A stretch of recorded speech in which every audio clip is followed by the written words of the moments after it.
Merhaba, xeyratın, serçevaatın ve hemya rezdarı sılavdıkım. Çok değerli konuklar, çok değerli yol arkadaşlarım, değerli kurum temsilcileri, hepiniz hoş geldiniz. Hepinizi saygıyla selamlıyorum. Sözlerime başlamadan önce 3 Kasım'da dün faili meçhul bir cinayete kurban giden eski Antep HEP İl Başkanımız Abdülsamet Sakkık'ı saygı ve rahmetle anıyorum. Onun şahsında demokrasi mücadelesinde çalışırken, emek verirken yaşamını yitiren bütün arkadaşlara da saygı ve minnetle anıyorum. Onlara şükranlarımızı iletiyoruz. Değerli arkadaşlar, yine 2002'de haksız hukuksuz bir şekilde yaklaşık 3 yıl cezaevinde tutsak kalan Semra Güzel arkadaşımız dün tahliye oldu. Aramıza hoş geldi, geçmiş olsun dileklerimizi iletiyoruz. Yine bir önceki dönem milletvekilimiz olan Hüda Kaya'ya da bir ceza verildi. 1,5 yıllık bir ceza aldı. Ona da geçmiş olsun dileklerimizi iletiyoruz. Bu ülkenin sorunlarının cezaevleriyle konuşana, muhalefet edene ceza verilmeyle çözülmeyeceğini bir kez daha belirterek konuşmama başlamak istiyorum. Tam 9 yıl önce 2016 4 Kasım'ında demokratik siyaset susturulmak istendi. Eş genel başkanlarımız Figen Yüksekdağ ve Selahattin Demirtaş ile birlikte birçok milletvekilimiz bugün 9 yıl önce bugün evlerinden, iş yerlerinden tutuklanarak cezaevlerine gönderildiler. 4 Kasım 2016 salt bir hukuk operasyonu veya basit bir tutuklama dalgası değildi. Bu tarih iktidarın Kürt meselesine yaklaşımında yaşanan radikal bir paradigmanın aynı zamanda miladıydı. Hedef sadece tutuklanan arkadaşlarımız değildi, onların temsil ettiği 3. yol paradigmasıydı. Demokratik Kürt siyasetiyle Türkiye sol sosyalist güçlerini kurduğu ittifakı dağıtmaya dönüktü. Barışı ve eşitliği kararlıca savunanları cezalandırmaktı.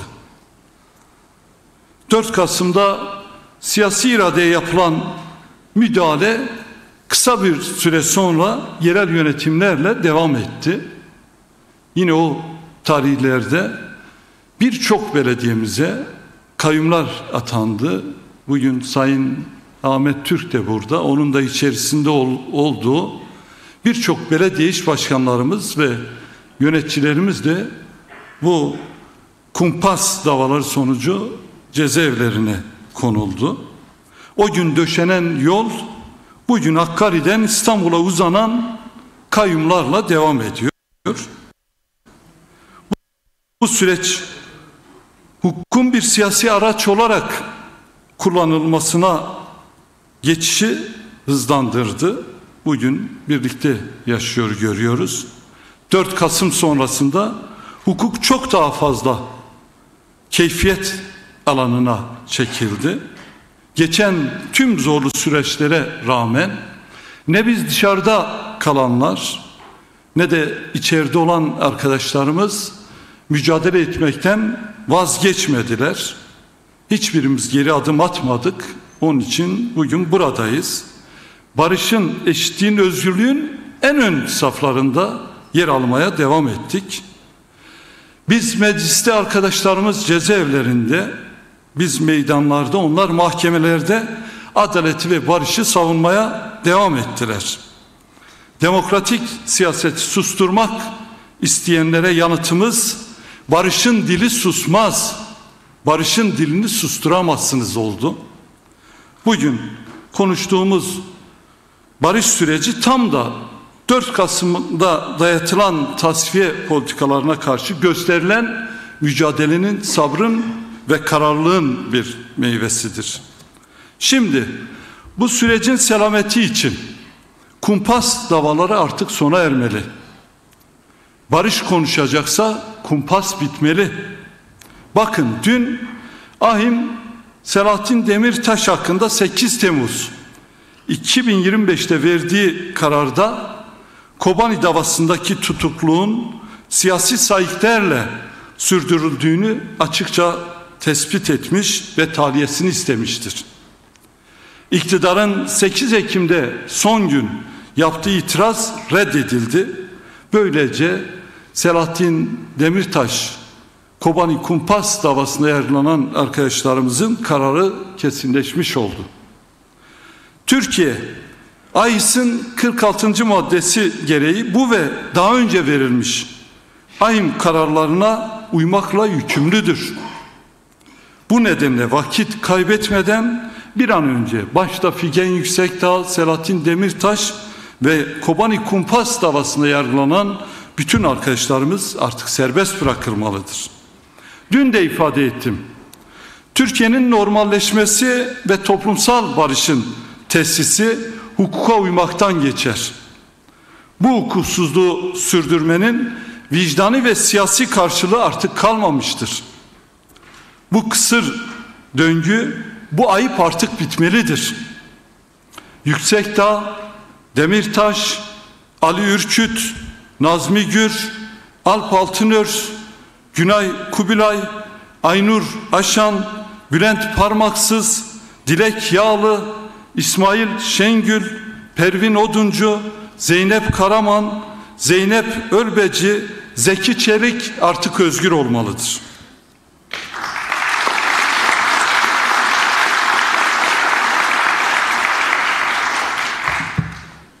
Ayrıca Leyla Güven, Selçuk Kozağaçlı, Osman Kavala, Can Atalay, Selçuk Mızraklı, Mehmet Sıddık Akış, Cihan Kahraman, Bekir Kaya, Ayşe Gökkan ve daha adını sayacağımız yüzlerce binlerce siyasi tutsak arkadaşlarımız da derhal serbest bırakılmalıdır.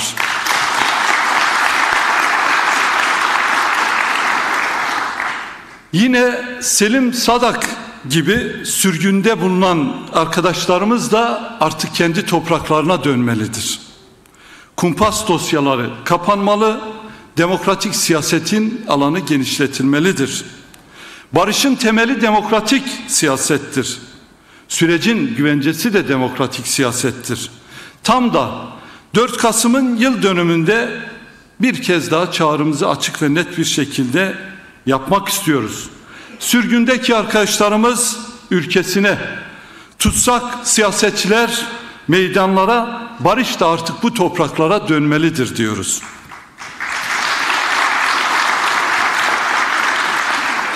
Değerli dostlar, çok değerli yol arkadaşlarım, işte bu dönüşlerin olabilmesi için devletin demokratik dönüşümü gereklidir.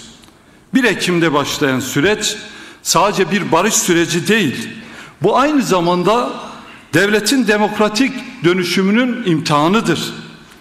Peki devletin demokratik dönüşümü ne demek? Çok basit bir şekilde bunu anlatmaya çalışacağım. Türkiye hepimizin ortak evidir. Bundan ötürü duvarları tek tipçilikle örülen, pencereleri tek yöne baktırılan bir evde ne ortak yaşam olur ne mutluluk olur. 10 yıllardır hatalar yapılıyor. Devlet ben bilirim dedikçe hatalar büyüyor, yurttaş küçülüyor, yurttaşın hakları küçülüyor. Devlet halkın hizmetkarı değil, sahibi gibi davrandı ve davranmaya devam ediyor. Ben bilirim kibriyle halkın sesini boğdu. Türkiye'nin bin bir rengini, dilini, inancını bir tehdit olarak gördü. Toplumu tek bir kalıba zorlayarak kutuplaştırdı ve milyonları ortak evin dışına itti. Demokrasinin temeli olan denge ve denetleme mekanizmaları yok edildi. Yargı siyasi bir aygıta dönüştürüldü. Meclis etkisiz kılındı. Yerel yönetimler merkezin kıskacıyla nefessiz bırakıldı.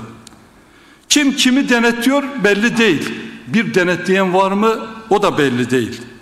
Demokrasilerde meclis yürütmeyi denetler, yargı herkes için eşit çalışır, hükümet de meclise hesap verir. Peki, Türkiye'nin bu durumda ihtiyaçları nedir? Devletin halka hükmetmediği, halka hizmet ettiği bir düzen kurulsun. Hiç kimsenin kimliğinden ve inancından dolayı ötekileştirilmediği bir ortak yaşam inşa edilsin. Yargının bağımsız, meclisin güçlü ve yürütmenin şeffaf olduğu gerçek bir denetleme ve denge sistemi tesis edilsin. Sorunlar şiddetle değil, müzakere ve diyalogla çözülsün. Toplumsal barış sağlansın. İrade yerellerde olsun. Halkın bizzat kendisinde olsun. Güçlü bir yerel demokrasi güvence altına alınsın. Yas gibi en kutsal hakka saygı duyulsun. Bu vesileyle ifade etmek isterim ki dün Şırnak'ta, ondan önceki gün Urfa ve Ağrı'da taziyelere yapılan çirkin saldırıları kabul etmiyoruz ve kınıyoruz. Barışmanın en gerçekçi yolu herkesin yas hakkına saygı göstermektir. Daha bu ve buna benzer onlarca öneri yapabiliriz. Fakat kısaca sözün özü şudur: bir ülke barışla büyür, korkularla küçülür. Biz barışla ülkeyi ve demokrasisini büyütmek istiyoruz. Değerli halkımız, içtenlikle söyleyelim, bu süreç toplumun tüm kesimlerini içine almak zorunda. Bunun yolu 2024 Ekim'inde başlayan süreci gerçek bir demokratik dönüşüme çevirmekten geçiyor. Mardin'den Muğla'ya, Kars'tan Hatay'a herkes bu dönüşümün öznesi olmalı. Çünkü biliyoruz ki Kürt meselesi Türkiye'nin demokrasisinin kilit taşıdır. O taş yerine oturmadıkça üzerine inşa ettiğiniz hiçbir şey sağlam olmaz.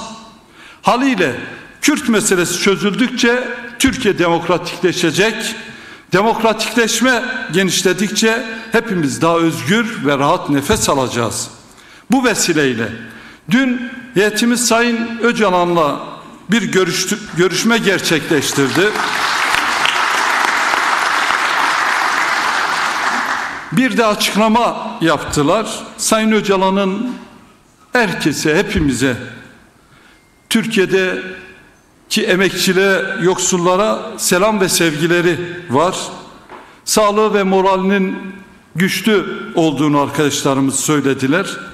Sayın Öcalan dün özellikle tarih ve sosyoloji üzerinde durarak tarihsel Türk-Kürt ilişkilerini bu iki kulvardan onarmayı, güçlendirmeyi öneriyor.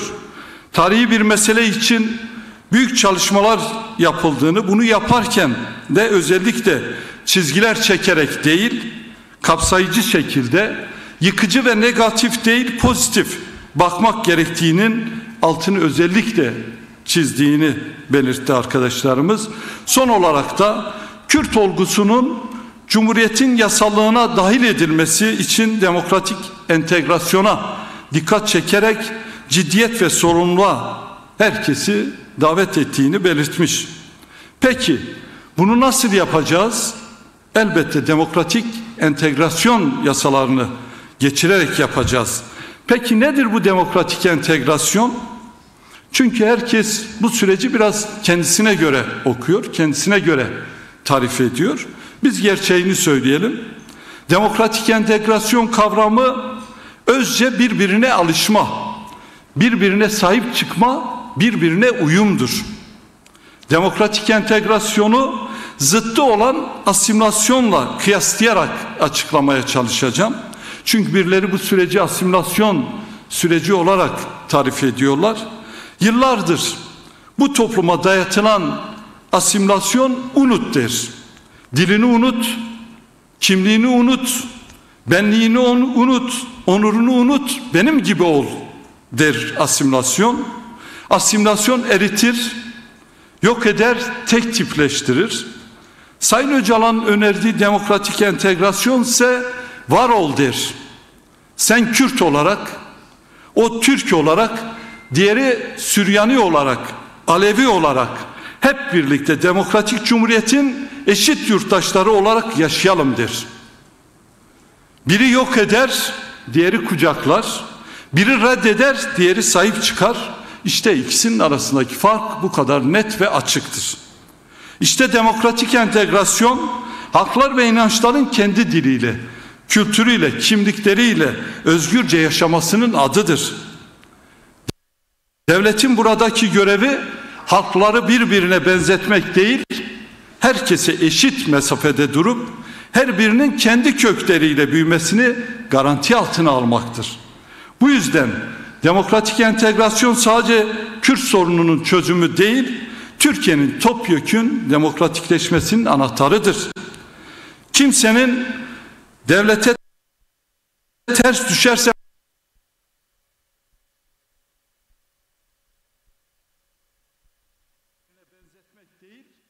herkese eşit mesafede durup her birinin kendi kökleriyle büyümesini garanti altına almaktır. Bu yüzden demokratik entegrasyon sadece Kürt sorununun çözümü değil, Türkiye'nin topyekün demokratikleşmesinin anahtarıdır. Kimsenin devlete ters düşersem başıma iş gelir korkusu taşımadı. Yaşam tarzım tehlikede diye düşünmediği bir ülkeyi ancak böyle kurabiliriz. Açıkça söylüyoruz. Demokratik entegrasyon bir bölünme değil ama bir teslim olmak da değildir. Demokratik entegrasyon tarafların birbirini kabul etmesi ve birlikte yaşamayı esas almasıdır. Farklı renklerin, kültürlerin bir araya gelip birbirini tamamlamasıdır. Önemli olan birlik ve uyumdur. Bunun yolu da demokratik entegrasyon yasalarıdır. Sıkça dile getirdiğimiz, daha henüz bir adımın atılmadığı ama önümüzdeki günlerde atılacağına dair umudumuzu koruduğumuz entegrasyon yasalarıdır. Yani birlikte yaşamın önünü açacak düzenlemeler bu yasaların bir an önce çıkarılmasına bağlıdır. Tarih bize bu fırsatı sunuyor. Vakit bu büyük dönüşümü gerçekleştirme vaktidir. Bu tarihi fırsat hep birlikte değerlendirelim, heba etmeyelim diyorum. Değerli arkadaşlar, şimdi ülkemizin temel konularından biri olan ekonomiye biraz değineceğim.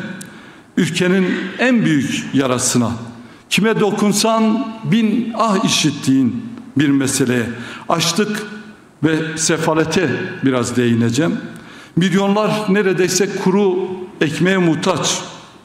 Bunu biz söylemiyoruz. Sahalarda, sokakta buluştuğumuz vatandaşlar söylüyor. Perişan haldeki esnaf söylüyor. Açlıkla yüz yüze olan asgari ücretler ve emekliler bunu feryat ederek dile getiriyorlar. İktidarın kendi verileri de bu bedbaht durumu açık bir şekilde ortaya koyuyor. 2026 yılı Cumhurbaşkanlığı yıllık programında sosyal yardıma muhtaç hane sayısı 4,5 milyona ulaştı. 4,5 milyon hane demek 18 milyon kişi demek. Yani yardıma muhtaç 18 milyon vatandaşımız var demek. Bu sıradan bir rakam değil, bu bir faciadır. Bu ekonominin en güzel fotoğrafıdır. Geçim sıkıntısı her geçen gün daha da zorlaşıyor. Milyonlarca hane yardıma muhtaç hale geliyor. Peki iktidar ne yapıyor? Bir eli yurttaşın cebinde vergilerle milyonlarca yurttaşın kesesinden yandaşlara aktarmaya çalışıyor. Mutfaklar yangın yeri, etin tadını unutan aileler ve çocuklar var. Sebzeye meyveye hasret kalanlar var. Kuru ekmekte makarnayla karnını doyurmaya çalışanlar var. Bunu ben söylemiyorum, rakamlar bunları söylüyor. 2013'te kişi başına Türkiye'de makarna tüketimi 4,4 kilogram. Peki 2025'te ne olmuş? Yaklaşık 8,1 kilogram olmuş. Yani 2 katına çıkmış. Bu iktidarın ayıbıdır, bu yoksulluğun fotoğrafıdır. Yani neredeyse 360 günün 60 gününü insanlar makarna yiyerek geçiriyorlar. Öyle bir ekonomide yaşadığımızı belirtmek istiyorum. Ev kiralarını düşünün. Sadece evin ev kiralarına bakarsanız nutkunuz tutulur. Kiralar son 4 yılda 8 kat artmış. İnsan hakları, hukuk ve gelir dağılımı da istatistiklerde sonlardayız ama kira artışında Avrupa'da 1. sıradayız. Ne acı değil mi? Açlık sınırı 28 bin lira, yoksulluk sınırı 92 bin lira, peki asgari ücret ne kadar? 22 bin lira. En düşük emekli maaşı ne kadar? 16.881 lira. Milyonlarca emekli bu parayla yaşamaya çalışıyor. Asgari ücret zamları enflasyon karşısında buharlaşıyor. Bugün bir asgari ücretli ayın yarısında cebinde para kalmadan yaşam mücadelesi veriyor. Bu ülke yurttaşları, emekçileri insan onuruna yaraşır bir yaşamı en çok hak edenlerdir. Bunun için DEM Parti olarak diyoruz ki asgari ücret 2026 yılı için en az yoksulluk sınırının yarısı olan 46 bin lira olmalı ve yılda 2 kez enflasyon rakamlarına göre güncellenmelidir. İktidar az kaldı toparlanıyoruz diyor. Televizyonları, oradaki yorumcuları izlerseniz böyle bir ülkenin ekonomi fotoğrafı yok. Onlar toparlanıyoruz hikayesi anlatsalar da biz her geçen gün geriye gidiyoruz. Niye?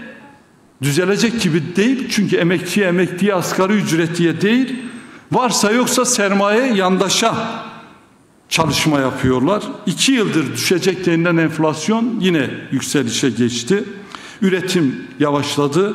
Fabrikalar kapısına artık kilit vuruyor. Tekstil sektörü başta olmak üzere üretim alanları kriz içinde. Tekstil fabrikaları ya kapanıyor ya yurt dışına göçüyor. Bunun bedelini kim ödüyor? Orada çalışan işçiler ödüyor.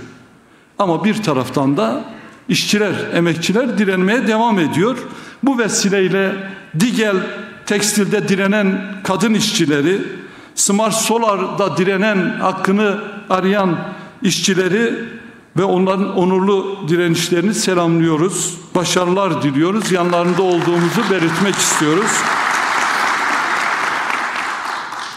Bu ülke emeğin sömürülmediği bir ülke olabilir. Yoksulluğun kader olmadığı bir ülke olabilir. Her yurttaşın insanca yaşayabildiği bir ülke olabilir. Yeter ki haktan, emekten yana bir düzen kurulsun. Karar bizim.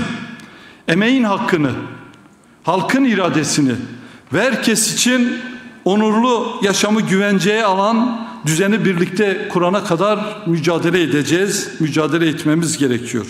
Değerli arkadaşlar, basın emekçileri, bizleri dinleyen çok değerli dostlarım, dünyanın birçok yerinde katliamlar, sürgünler, büyük acılar ve kan akmaya devam ediyor. Orta Doğu'da çatışmalar yayılıyor, takip ediyoruz zaten. Şimdi Afrika'da da iç savaşlar kıtayı kan gölüne çeviriyor. Bu noktada Sudan'daki gelişmeler çok kaygı verici. Geçtiğimiz hafta Sudan'ın El Faşir kentinde yaşanan soykırım aslında hegemonik güçlerin Afrika'ya dayattığı politikaların bir sonucudur. Bu yaşananları en sert şekilde kınadığımızı belirtmek istiyorum. Yüzyıllar boyunca Batı sömürgesinden kurtulmaya çalışmış Afrika halkları bugün küresel hegemonyanın çıkar mücadelesinin sahasına dönüştürülmüştür. Bölgede toplumsal, etnik, inansal farklılıklardan kaynaklanan çelişkiler bilerek derinleştirildi. Kıta kan pahasına çıkar hesaplarının yürütüldüğü bir alana dönüştü.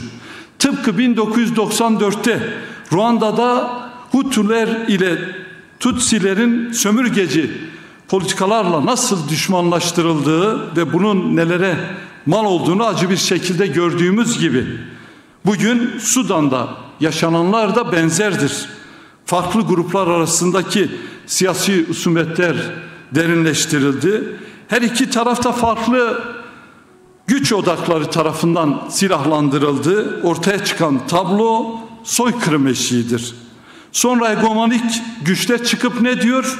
Saldırıları kınıyoruz, kaygıyla izliyoruz. Zaten yaptıkları başka bir şey yok. Bu nasıl bir ikiyüzlüktür ki hem bölgeyi soykırım pahasına silahlandıracaksın, hem toplumsal kesimler, inançlar ve halklar arasındaki çelişkileri derinleştireceksin. Hem de verdiğin silahlar yüzünden halk soykırıma uğrayacak ama sen kınamakla yetineceksin. Sudan'dan Afrika'nın birçok bölgesinde değerli madenler uğruna halklar karşı karşıya getiriliyor. Bu ikiyüzlülüğe derhal son verilmelidir. Afrika'da savaşı körükleyen değil, barışın domino etkisini yaratacak politikalar hayata geçirmelidir. Yüzlerce yıldır kan, savaş ve gözyaşından kurtulmayan Afrika'nın üzerinden sömürgeci eller çekilmeli. Afrika artık huzura kavuşmalıdır. Değerli arkadaşlar, uzatmadan son bir konuya da değinerek konuşmamı bitireceğim. 6 Kasım 12 Eylül'ün ürünü YÖK'ün üniversiteleri karanlığa hapsetmesinin yıl dönümü biliyorsunuz. 44 yıldır bilimsel özgürlük, akademik özellik boğuluyor. Gençlerin söz hakkı gasp ediliyor. Akademisyenler ihraçlarla, öğrenciler gözaltı ve disiplin cezalarıyla susturuluyor. Üniversiteler fikir üreten değil, iktidara biat eden yapılara dönüştürülmek isteniyor. Öğrenciler düşük burs, yüksek kira, yetersiz yurt ve geleceksizlikle boğuşuyor. Liyakatsızlık ve torpil ülkede yaygın. YÖK ve iktidar gençliği tehdit olarak görüyor. En son Hacettepe'de Palalı satırlı saldırıda bulunan saldırganlar korundu. Dayanışma gösteren öğrenciler cezalandırıldı. DEM Parti olarak gençlerin yanında olduğumuzu bir kez daha belirtmek istiyoruz. Özgür, eşit, parasız ve ana dilinde eğitim mücadelesinde onları desteklediğimizi, bizim de bunları savunduğumuzu belirtmek istiyorum. Gündüz ortası üniversitede kaybettirilen rojinlerin, Gülistan dokuların kaybolmadığı bir gelecek kurmak ya da kuruncaya kadar bize rahat olmadığını belirtmek istiyorum. Son olarak da cezaevindeki ve sürgündeki arkadaşlarımız, açlıkla boğuşan milyonlar, ezilenler ve tüm mazlumlar çok iyi bilsin ki mücadelemiz onların özgürlüğü ve sofralarının bereketi içindir. Bunu sağlayıncaya kadar 7/24 bütün arkadaşlarımızla birlikte çalışacağımızı belirtiyorum. Kimse bu ülkede tek başına değil, çünkü DEM Parti var. Ezilenlerin, emekçilerin, öğrencilerin, hak arayanların yanında duran bir zemin var. Bu vesileyle hepinizi saygıyla, sevgiyle selamlıyor. Mücadele